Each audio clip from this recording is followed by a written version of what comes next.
Hello guys, स्वागत है आपका अपने चैनल प्रगति क्लासेस में। तो अपनी आज की इस वीडियो में हम देखेंगे सोशल साइंस क्लास 10 का इम्पॉर्टेंट टॉपिक चैप्टर वाइज, जिसमें आपका history, geography, political science, economics चारों को हम चैप्टर वाइज यहाँ पर डिस्कस करेंगे। बात हो रही है सीबीएसई बोर्ड एग्जाम 2021 की, तो इस वजह से हमें ध्यान देना होगा रिड्यूस सिलेबस को लेकर। तो यहाँ पर रिड्यूस सिलेबस के अकॉर्डिंग ही जो है आपकी ये वीडियो है, और इसमें जो चैप्टर्स हटाए गए हैं वो भी मेंशन है, किस चैप्टर में से कौन सा पोर्शन हटाया गया है, किस में से मैप पूछा जाना है, ये सब कुछ जो है आपको इस वीडियो में मिलेगी। इसलिए जो है कम्प्लीटली इनको देखिए, और जितने भी यहाँ पर इम्पॉर्टेंट टॉपिक्स हैं वो हमने एनालाइज किया है अपने प्रीवियस ईयर क्वेश्चन पेपर से, क्योंकि हमेशा यही वो टॉपिक्स हैं जिससे सीबीएसई की तरफ से जो है फाइनल बोर्ड में एग्जाम में क्वेश्चंस आते हैं। इवन इस साल भी जब सैम्पल पेपर आया है तो यही देखने को मिला कि इन्हीं टॉपिक्स में से ही क्वेश्चंस पूछे गए थे। बाकी जो एमसीक्यू के लिए मैंने आपको अलग से बता रखा है कि एमसीक्यू की सीरीज़ आप अटेम्प्ट करते रहें, क्योंकि 1 मार्क्स के क्वेश्चन आपके वहीं से कंप्लीट होंगे। बाकी टॉप 100 एमसीक्यू की सीरीज़ भी हम जल्द आपके साथ लाएंगे। बात कर लें हम अपनी हिस्ट्री में इस साल सिर्फ और सिर्फ 2 ही चैप्टर आपको पढ़ने हैं, chapter number 1 and chapter number 2। Chapter 1 है आपका rise of nationalism in Europe and chapter 2 is nationalism in India. तो ये दोनों चैप्टर पढ़ने, इसके अलावा और जो चैप्टर है उसके बारे में मैं बताऊँगी, बाकी वो बोर्ड एग्जाम में नहीं पूछे जाएंगे। अब बात कर रहे हैं इस वाले चैप्टर में आपको क्या क्या चीज़ें पढ़नी है। फर्स्टली तो आपको पढ़ना है बाल्कन में जो कौन से इश्यूज क्रिएट हुए थे, तो उसको लेकर जो आपको पढ़ना है, बहुत ही फेवरेट क्वेश्चन है सीबीएसई का। इसके अलावा ये दोनों आपको भी पता है कि जर्मनी का यूनिफिकेशन कैसे हुआ था और इटली का यूनिफिकेशन कैसे हुआ था। ये दोनों का प्रोसेस पढ़ना है। जब ये प्रोसेस पढ़ोगे तो साथ में इसकी जो पर्सनालिटी है वो अपने आप कनेक्ट हो जाएगी। गैरीवाल्डी हो गया, जैमिनी हो गया, तो ये सारे जो है उनकी पर्सनालिटी भी साथ में पढ़ोगे। ऑफकोर्स जब आप इन टॉपिक्स को पढ़ोगे तो बिना उस पर्सनालिटी के वो कंप्लीट ही नहीं होता है। तो बाकी उन पे कभी कभी शॉर्ट नोट्स भी लिखवा लेते हैं, या डायरेक्टली 1 मार्क्स में पूछ भी सकते हैं कि हाँ मेनली किसका रोल था। तो इस तरीके से जो है आपको पढ़ना है। अब नेक्स्ट चैप्टर है nationalism in India. Very important chapter आपका। इंडियन को पूरा मतलब इंडियन हिस्ट्री के अंदर ये बहुत ही बड़ा बदलाव हुआ था जिसकी वजह से इंडिपेंडेंस मिला। तो ये जो सारे टॉपिक्स हैं आपको पढ़ने हैं, अच्छे से पढ़ने हैं, क्योंकि आप देखोगे ना हिस्ट्री, जैसे आपका टोटल 80 मार्क्स का पेपर आएगा, 20 मार्क्स तो वो हर जगह से मतलब जो है हर सब्जेक्ट से 20-20 लेंगे। उसमें से आपके हिस्ट्री में 2 ही चैप्टर बच गए, तो आप ये देखना फर्स्ट और सेकंड में से हमेशा जो है सेकंड वाले में से ज़्यादा क्वेश्चंस आएंगे। इसलिए बहुत ही अच्छे तरीके से पढ़ना है। जैसे non cooperation movement, civil disobedience movement, और उसके अलावा मैं आपको बता दूं, जैसे आप नॉन कोऑपरेशन मूवमेंट पढ़ रहे हो तो आप ये भी पढ़ोगे कि नॉन कोऑपरेशन मूवमेंट शुरू क्यों हुआ, उसके बाद खत्म कैसे हुआ, क्यों हुआ, किसका मतलब इसके अंदर रॉलेट एक्ट हो जाएगा, जलियांवाला मैसेकर हो जाएगा, और चौरी चौरा की वजह से ये खत्म हो गया था। तो वो सारा जो है इसी के अंदर इंक्लूड हो जाता है। ऐसा नहीं कि आपको सोचो कि बस हल्का फुल्का पढ़ लिया non cooperation, not at all, आपको पूरा पढ़ना पड़ेगा। सिविल डिसोबीडियंस के अंदर डांडी मार्च वाला जो है आपको करना पड़ेगा। गांधी जी का जो है इनिशियली टाइम पे उन्होंने कहाँ कहाँ पर सत्याग्रह किया, जैसे चंपारण, खेड़ा, अहमदाबाद, तो वो वाला जो है आपको तीनों अच्छी तरीके से पढ़ना है। डिफरेंसेस क्या अराइज हो गए थे कांग्रेस के बीच में और मुस्लिम लीग के बीच में, वो क्वेश्चन आता है। और साथ में पूना पैक्ट जो गांधी जी और अम्बेडकर के बीच में हुआ था, ये भी क्वेश्चन आपके बहुत ही इंपॉर्टेंट है और ये आपको पढ़ने हैं। अब बात कर रहे हैं चैप्टर 3 और चैप्टर 4 में। चैप्टर 3 और चैप्टर 4, पहली बात तो आपका ऑप्शनल चैप्टर है। ऑप्शनल चैप्टर, बट आप सोच रहे हो ऑप्शनल चैप्टर से क्या फ़ायदा जब बोर्ड एग्जाम में ही ना आ रहा। तो आएगा तो ये आपके बोर्ड एग्जाम में नहीं, लेकिन अगर टीचर चाहें तो इन दोनों में से किसी एक चैप्टर से वो इंटरनली असेसमेंट मतलब टेस्ट वगैरह जो है आपके करवा सकते हैं, अगर उनकी मर्जी है तो। बाकी बोर्ड एग्जाम में आपके ये दोनों चैप्टर नहीं आने हैं। चैप्टर 5 प्रिंट कल्चर और मॉडर्न वर्ल्ड कंप्लीटली रिमूव हो गया है, कहीं कुछ नहीं पूछने वाला आपसे। तो ये आपका ले दे के हिस्ट्री में आपको 2 ही चैप्टर पढ़ने हैं। आगे बात करते हैं ज्योग्राफी में। ज्योग्राफी का सबसे पहली बात, chapter number 1 resources and development के अंदर क्लासिफिकेशन ऑफ रिसोर्सेज, ये आपको ज़रूर पढ़ना है।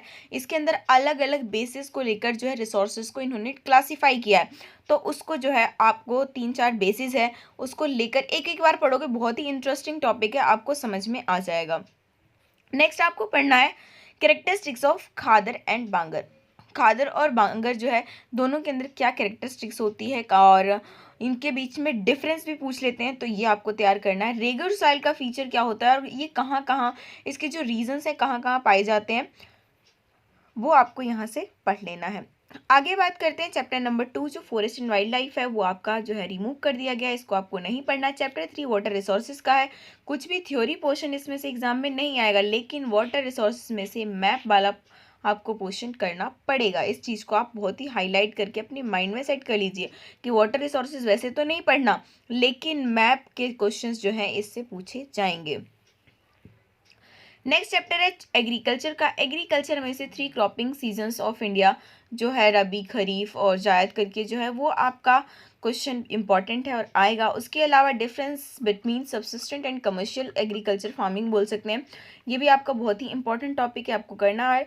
हमारे एग्रीकल्चर का हमारी नेशनल इकोनॉमी में क्या कंट्रीब्यूशन है, एम्प्लॉयमेंट के अंदर कितना कंट्रीब्यूशन, हमारे एग्रीकल्चर किस तरीके से चल रहा है, इसको लेकर क्वेश्चंस पूछ लेते हैं। हालांकि जो है इसको अगर आपको थोड़ी सी भी नॉलेज रहेगी तो अपने आप इसे कर सकते हो, बाकी तो है आपको ये बहुत ही इंपॉर्टेंट है, ये दोनों जो आपको अच्छी तरीके से तैयार करना है।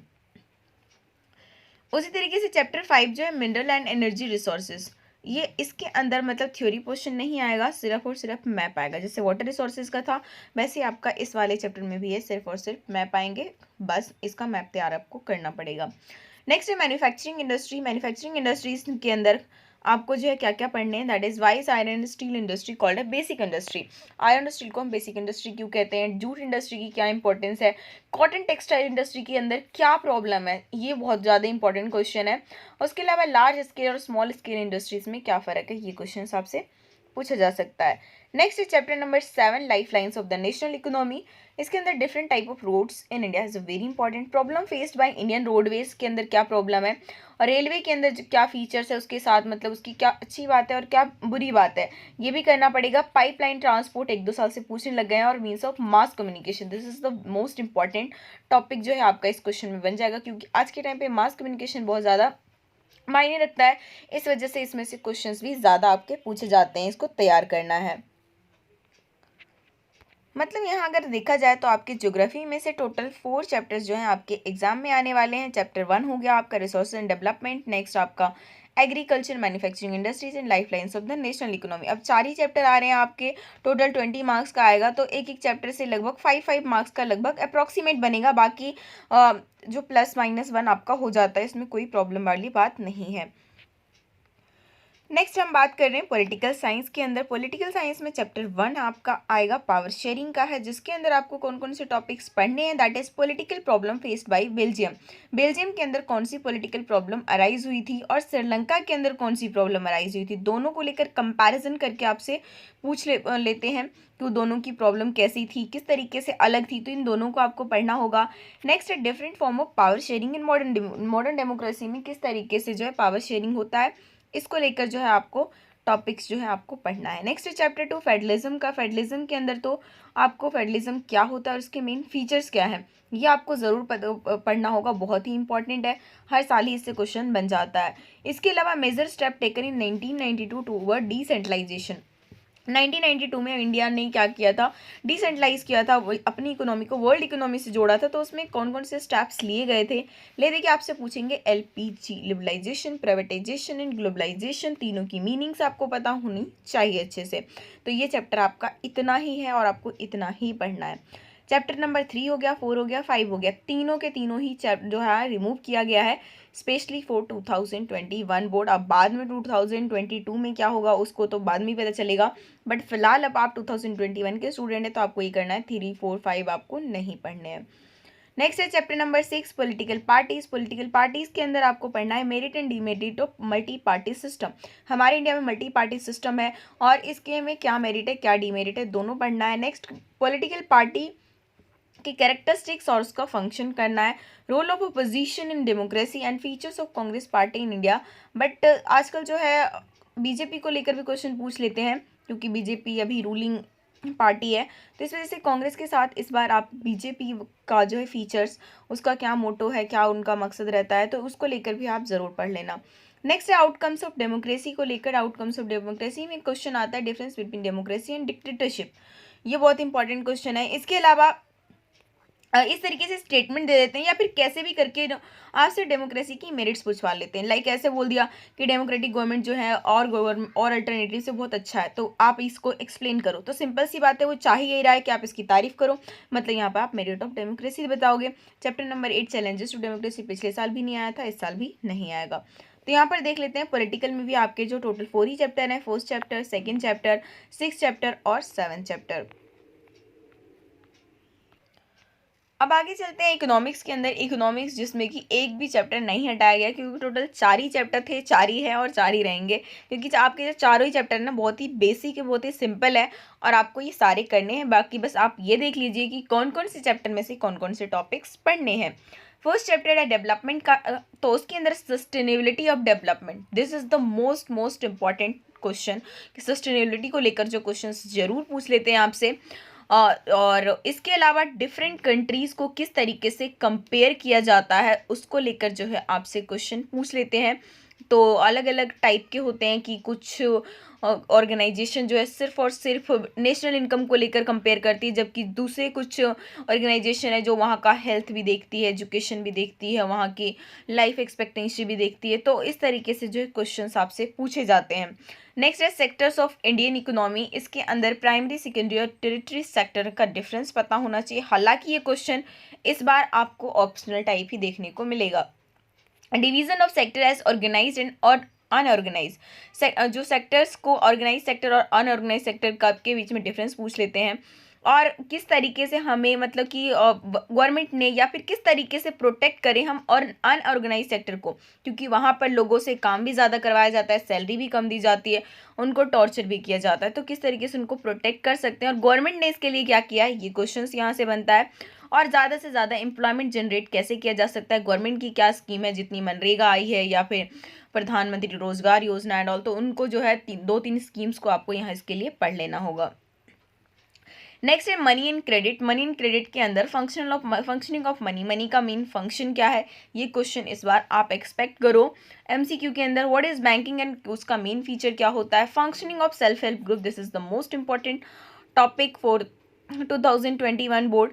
Next, reserve bank of India in controlling sector loan को किस तरीके से वो कंट्रोल करता है। Reserve bank of India mainly जो है बैंक ऑफ बैंक कहलाता है, बैंकों का भी बैंक है, तो उसका क्या काम होता है, इसको लेकर जो है आपका ये दोनों जो है मोस्ट इंपॉर्टेंट है। बाकी इनमें से आएंगे तो बट शॉर्ट क्वेश्चन बनेंगे इससे।